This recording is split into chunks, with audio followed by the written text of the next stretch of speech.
eu acho que foi uma oportunidade, assim, para o surf brasileiro, fundamental para o crescimento, né? Naquela época era difícil viajar, a gente teve a oportunidade de viajar graças a algumas vantagens e campeonatos que a gente ganhou. Porque na época, para vocês terem ideia, você tinha que depositar $1.000, né? É mesmo, parece. E ainda para poder viajar, lembra disso? Depósito compulsório. Depósito compulsório. A galera que não sabe, você ia viajar para qualquer lugar, tinha que botar no banco lá $1.000. Não era para você levar, não, era para ficar aqui em garantia. Pra ficar de garantia, né? que você ia voltar.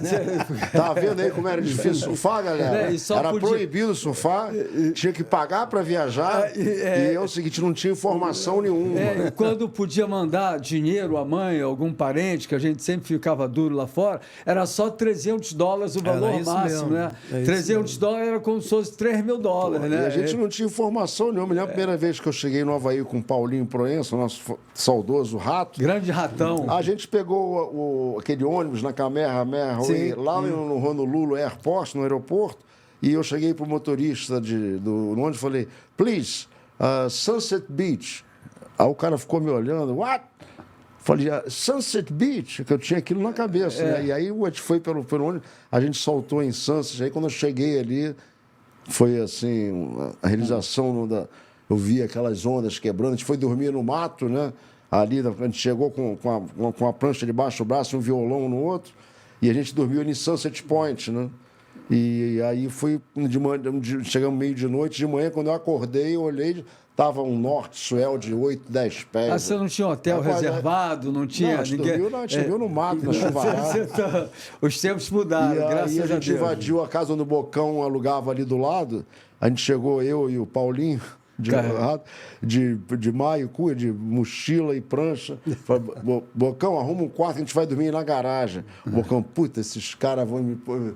Meu Deus do céu, eu vou ter que aturar. E teve que aturar. E ficamos lá uns dias, depois a gente alugou casa e tal. E por aí começou a era do Havaí nossa, né? Mas só voltando para a gente passar eu acho que esse momento foi um momento muito importante. Né? No primeiro momento foi em 76, quando a gente já teve um grupo de estrangeiros criando o campeonato, o IMEC, na época era o IMEC 500, né? Era 500 por causa da própria... Não, era o Gunston 500. Não, era o Gunston 500 e foi o IMEC 500. O de 76 foi o IMEC 500. E o de 77 foi o IMEC 5.000, por causa da premiação. A premiação era... Foi $500? Foi $500. E todo mundo era dividido. O Gunston 500 era marca de cigarro na África do Sul. Mas o que era interessante... Mas o nome foi... Ele veio por causa do Gunston 500...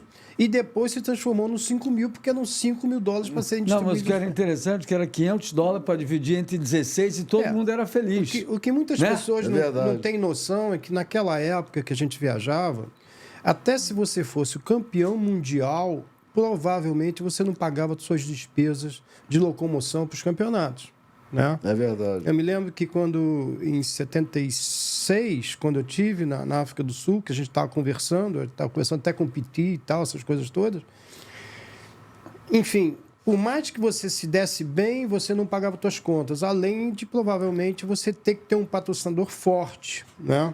E naquela época não existia tanto patrocínio que realmente justificasse você manter uma carreira completa ali, né? Algumas pessoas fizeram, logicamente, mas era muito mais difícil. Mas eu quero lembrar aqui que começou o surf profissional, acredito, com a gente aqui. Sim, eu voltei em 75 da África, o Ibrahim Suede me aconselhou a procurar o Armando Nogueira e eu consegui o patrocínio da Globo. Aquele evento que vocês fizeram em 75 foi fundamental para a coisa desenvolver. Aí, falando de patrocínio, eu era da Globo, o PP era da Jornal do Brasil, você era da Brahma e você é da Antártica, né, cara? Então... Não, eu fui ser da Brahma em 77 para 78.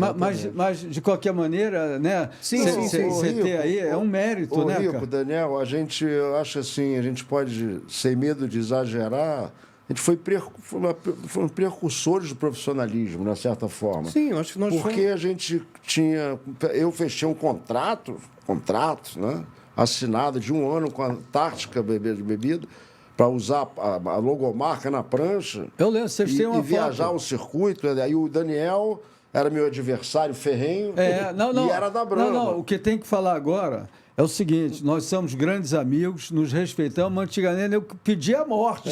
Daniel era foda. Daniel pagava, Daniel era chato pra caralho. Dentro da... Esse cara é osso duro de roer. Aí, nas marolas não tinha... Você falou Piti. Piti foi o primeiro campeão mundial. Não tinha Piti, Anquer, não tinha ninguém. Daniel papava tudo. E outra coisa, tudo. O Daniel, em termos de competição, ele era cirúrgico, né? Um cara muito técnico. Então é difícil ganhar desse cara. Pô, o Otávio também sempre foi um grande competidor. Eu me dava melhor em ondas maiores. Aí eu saí um pouquinho menor, mas nas ondas médias pequenas, o Daniel era imbatível, praticamente. Era impossível. Fala aí, Dani Boy. Cara, não, é legal, cara. A gente... a galera não tem... Agora, o Daniel, desculpa, assim, comparação, né? Era o Medina de antigamente, entendeu? De hoje em dia, né? Exatamente. Assim, ele, competidor, os gringos entraram na bateria com ele, né, cara? Eu lembro de um campeonato, a gente fez um confronto em 78 com os Bronze Doses. Cara, o Piti saiu de dentro d'água revoltado, porque todas as baterias que eu passei... Papei ele não aguentava aquilo, ele tinha sido campeão mundial, se não me engano. O Peter Townley, para quem não sabe, foi o primeiro campeão mundial. Em 76 teve o circuito, ele foi campeão mundial, era um grande competidor, ele, assim, sabia o que ele queria, mas não ganhou nenhuma etapa. Verdade. Né? Ele não ganhou nenhuma etapa no circuito, né? Ele tinha uma consistência muito boa. Eu me lembrei também, agora você falou dessa negócio de bateria no IMEA 5000, eu caí numa bateria com o Sean, que é meu amigo depois, o Sean Thompson, da África do Sul, caiu numa bateria comigo, eu ganhei dele na bateria, né? Mas o Sean Thompson nem era o Sean Thompson ainda, né? Não, o Sean Thompson sempre foi o Sean Thompson. Era um rapaz da África do Sul que surfava muito, e depois a gente ficou amigo no Havaí, depois o pessoal se juntava, né?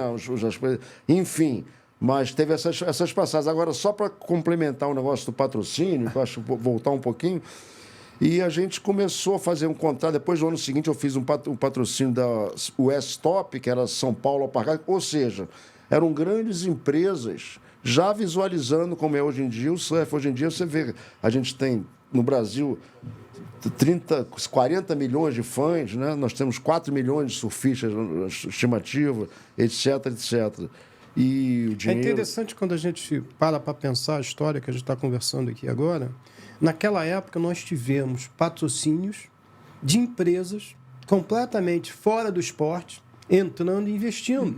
Mas eu posso falar por quê? Quando eu voltei da Globo em 75 e o Ebrahim Soed falou para mim procurar o Armando Nogueira, e eu procurei o Nelson Gomes, ele acreditava que as empresas que a Globo anunciavam eram as empresas que os consumidores da Globo vinham e compravam, entendeu? Então, tinha esse elo comercial, né, cara? Então... E vamos combinar, o surf vende, como até hoje em dia, e os grandes diretores de marketing já tinham essa visão antigamente. A Antártica foi, no meu caso, foi assim, a Brahma com ele.